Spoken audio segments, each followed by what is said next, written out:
Yo, it's Finnegan. And I have a generally bottle opener. It's awesome. Want to see a demonstration of science? A metal bottle cap basically bridges the gap between the two contacts. My finger. Not metal. Doing the same thing. Did you see that? I conducted electricity with a little bit of moisture and my finger. Cool, right? And that's the kind of amazing stuff you're going to see here on Finnegan's Garage. Okay, the last time I was with you guys here, I promised I'd answer some of your questions, which I'm going to do today. I know it's been a little while since I uploaded a video. A lot of good excuses for that. Let's see. Excuse number one, had my gallbladder taken out. That was fun, let me tell you. If you have the means and the time, just that's a bonus body part you don't even need. Just get it taken out. It's a lot of fun. What else? Went on a date with my wife in her El Camino, and after the throttle position sensor died, I think I pretty much grenaded that Gearstar 4L70 transmission. So once again, don't need to paint the car because now I get to R&R the tranny. Yay! What else? Washer and dryer, no, dishwasher and air conditioning both blew up in the house. So as you can see, between that and filming Roadkill and just in general being an awesome guy, I haven't had a lot of time to be down here wrenching. So, but that's all going to change, I promise. Let's get to your questions. So in episode 17, which was the Green Hornet, the last installment, I said I would talk to you guys about your most burning, interesting questions. And I'm just going to start right at the top here of the top comments. Frequency of Thought says, I feel like you're posting this because you're ashamed of that Motor Trend network. It's kind of funny. Let me think about that for a second. I don't really need to think about it. No, I'm not ashamed of the Motor Trend network. Not at all. I mean, I would not be sitting here were it not for the Motor Trend network. Period. And I think in general, you're probably talking about Motor Trend On Demand, which is the paywall. And to be honest, that deal is kind of cool because, yeah, it's like $5 or $6 a month, and it's yet another subscription in your life and some place you got to give your information to. And yeah, that's a pain in the ass. But if you do that, you get to see every new episode of Roadkill early, about 30 to 35 days before it ends up on YouTube. You also get to see a bunch of brand new extras that they have for Roadkill and some of the other shows they've got. They're taping the hosts. You get to see behind the scenes stuff, Q&As, all kinds of cool stuff that will not go on YouTube. So in addition to all the motor sports programming they've got on there, you're going to get more of Finnegan and Freiberger and Fred and Carlos Lago and everybody on the channel, Lieberman. So, excuse me, you might as well sign up. And if not, wait a month, you still get us for free. Okay, let's go to the next question. Pardon my rudeness. Hey Vinegar, just paint the El Camino for love and respect to your wife. And that's from Matumbo Mabiko. Aww. No. Okay. Colin Keith is referencing episode 17 at the 4 minute and 30 mark. Be sure to cut towards self when using Sawzall. Words of wisdom. I don't know whether or not Jake was cutting towards himself or away from himself, but he did use a Sawzall, so good looking out. Let's see. Ben's Lover 55 says, am I weird for actually really liking that car? Actually really liking anything is weird, but that car in particular, no, it's a wagon, it's green, it's got character.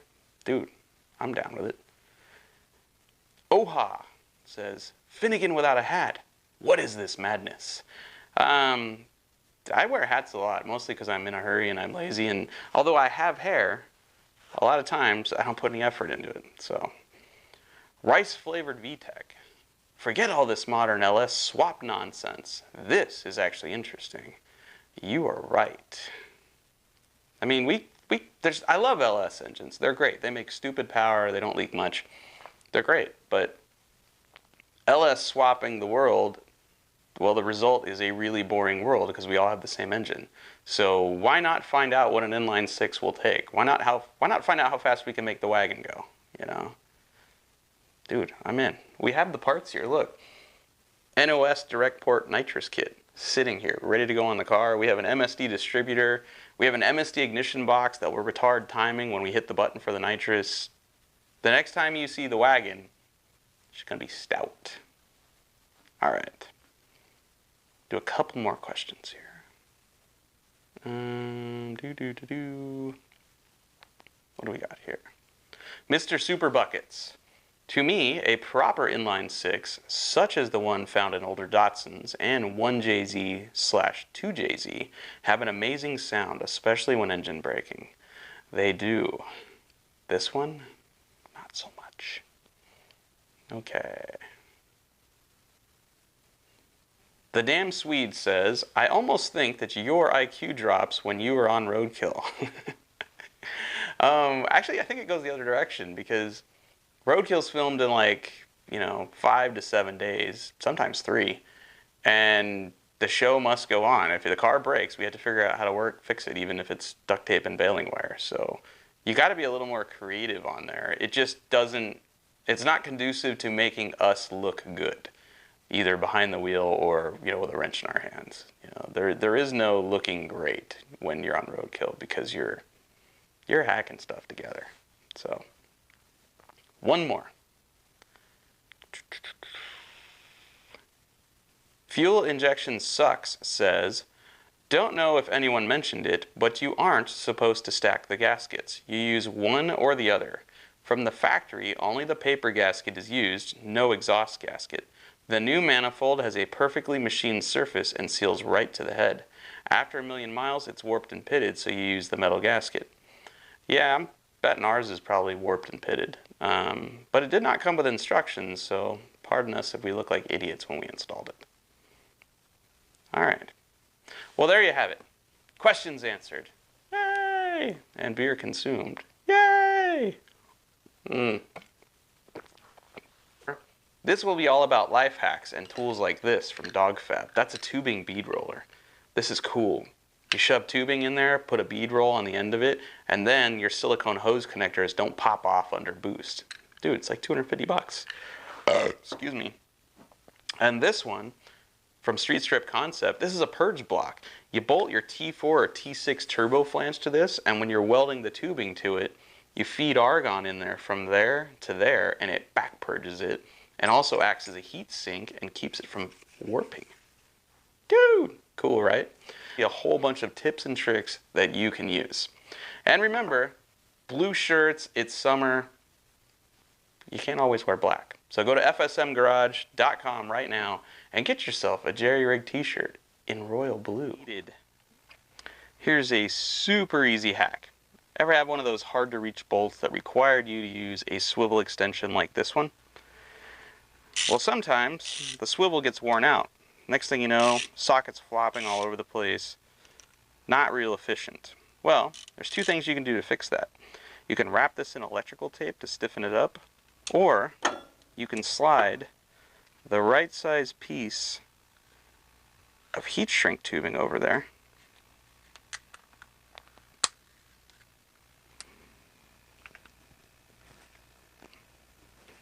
And this one obviously is not the right size piece, but eventually my hairy hand will get it slid on there.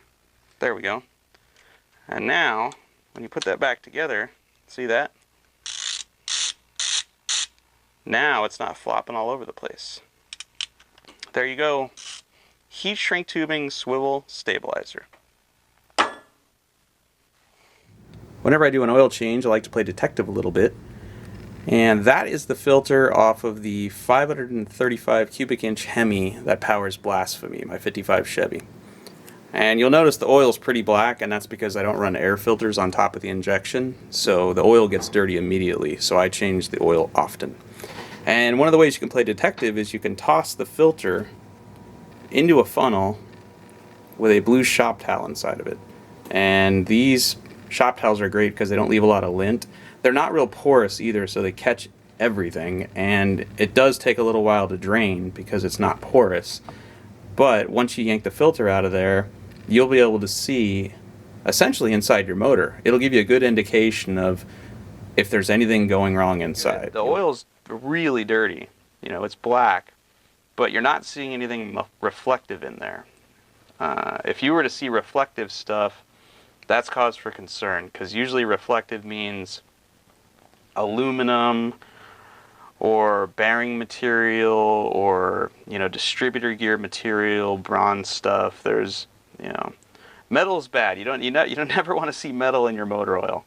But this does not have that. This is just road grime. And, you know, you don't want to see your oil looking like this, but again, there is no good way to filter the stack injection on Blasphemy while maintaining the look of the stacks. And so I choose to drive it around on the street with no air filters on it, and this is the result. There's one more step to this. We'll show you that next. Now I've got the mostly empty oil filter clamped into my vise here, and I'm going to show you a new tool. This is an oil filter cutter. It's made out of a piece of billet aluminum. It's anodized. What used to be red is more pink now because I've owned it a few years and it's faded. And you can buy these from most speed equipment suppliers, say like jegs.com or summitracing.com and your local speed shop. And all this does is it cuts open the top of that filter so you can look inside the pleats of the filter and do an even better visual inspection of how your engine is faring after all the miles you put on it. So it's got two bearings here so it can rotate around the filter, and it's got a cutting wheel right there. So all we're going to do is thread this open, place it on top, make sure our filter is tight, and we're just going to rotate it around, and as we rotate it, we're going to tighten the wheel. So we cut a little deeper in at a time. You don't want to go too fast on this and crush the filter. You just want to cut into it enough so eventually you separate the top of the filter from the case.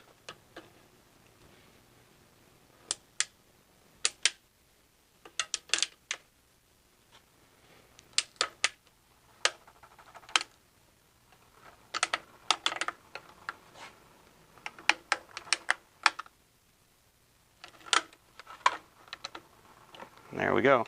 Then you back it off, take it out, and now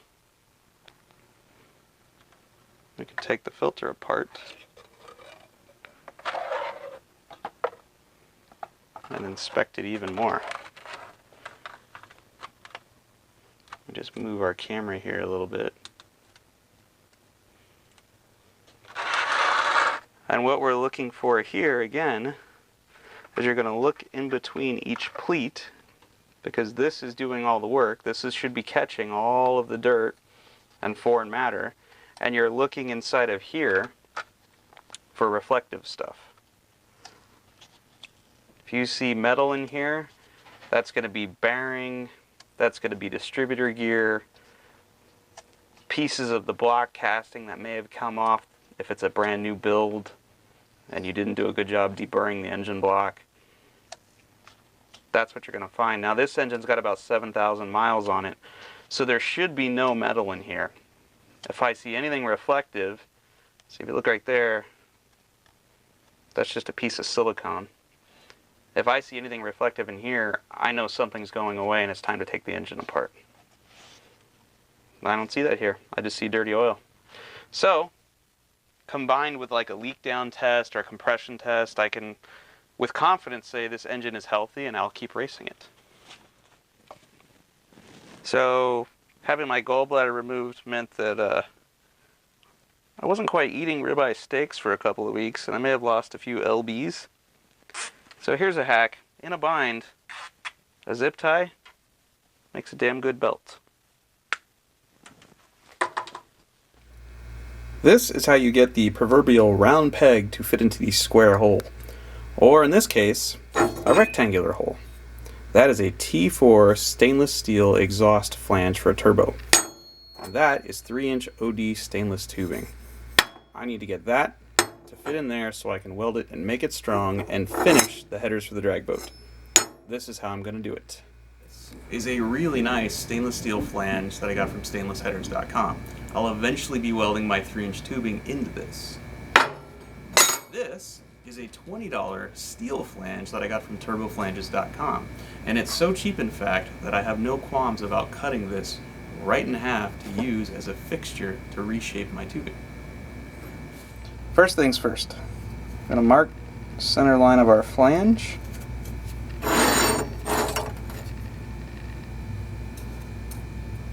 And then we're going to put this in the bandsaw and cut it right down the middle.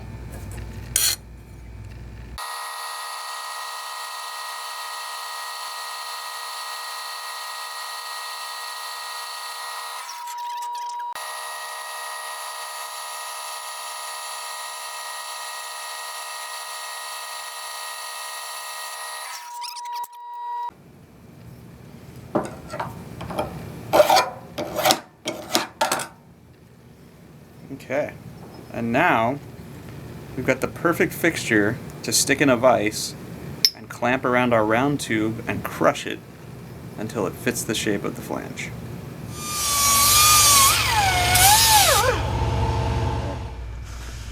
I'm going to weld the flange to the jaws of this vise.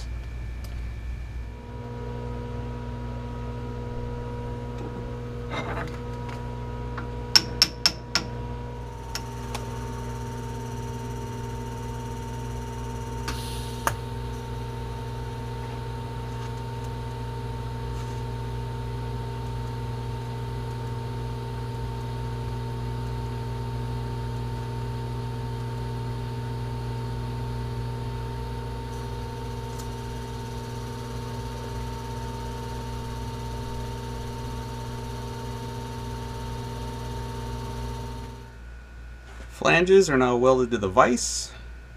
I've squared them. Now the jaws are going to pivot a little bit, but for the most part these are parallel to each other. Now I'm going to take my short length of tubing and make sure I got it squared in there nice, and then I'm just going to start tightening.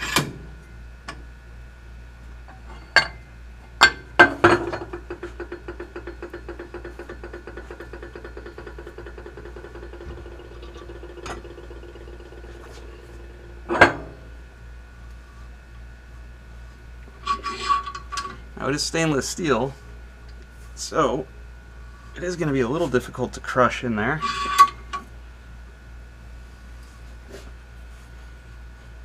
But as you can see, it's starting to expand. It is filling in the gaps. And by the time these two surfaces get close to each other, this thing will have all but filled in that rectangle.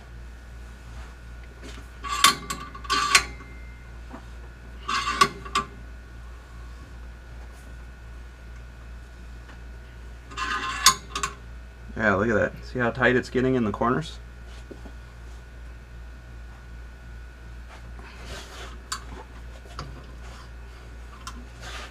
Let's take it out and test fit. See that?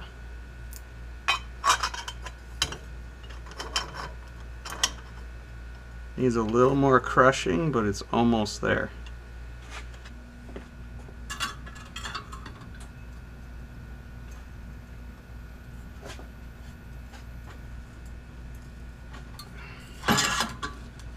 Alright, I think we're there.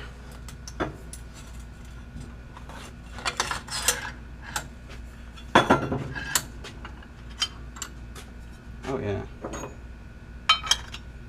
See that? Beautiful.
See that?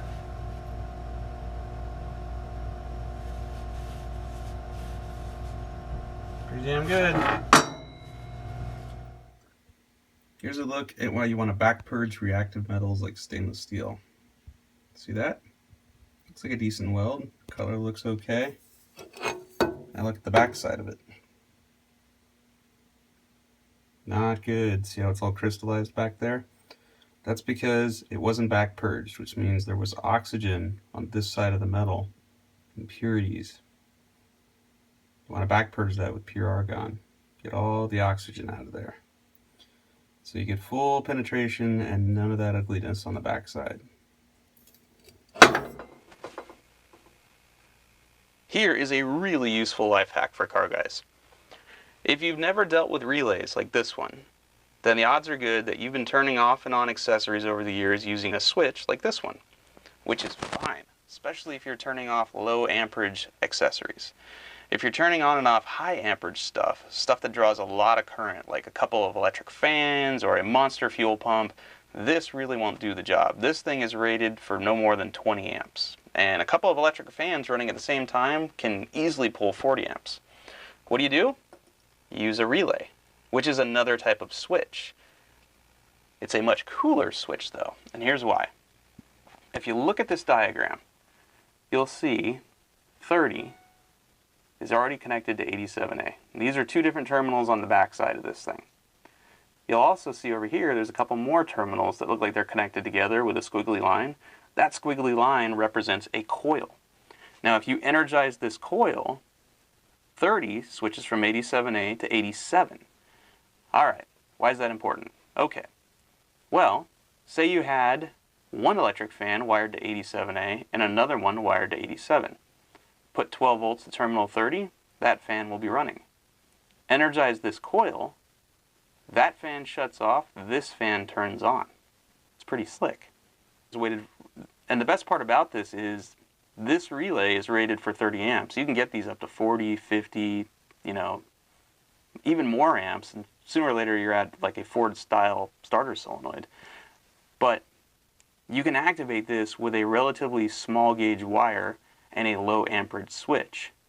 But this is capable of switching a higher amount of current. And it'll do all kinds of things. Power windows, power door locks, fans, you name it, you can use one or two of these to make it happen. Alright, that's it for Finnegan's Garage. I'll see you next time. Mill. And this is either going to fix that problem or that part's going to come flying out of the device into my face. I'm going to wear safety glasses just in case. Okay. Brush your fingers. Okay.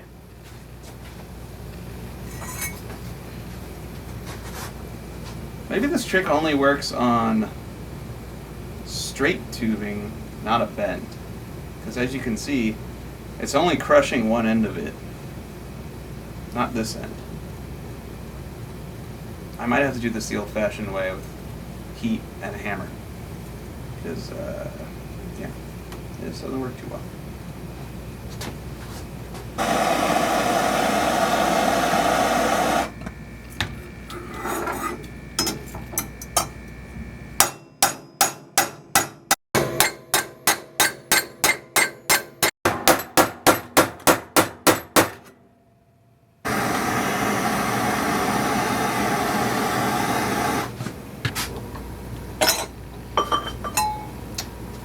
Nope.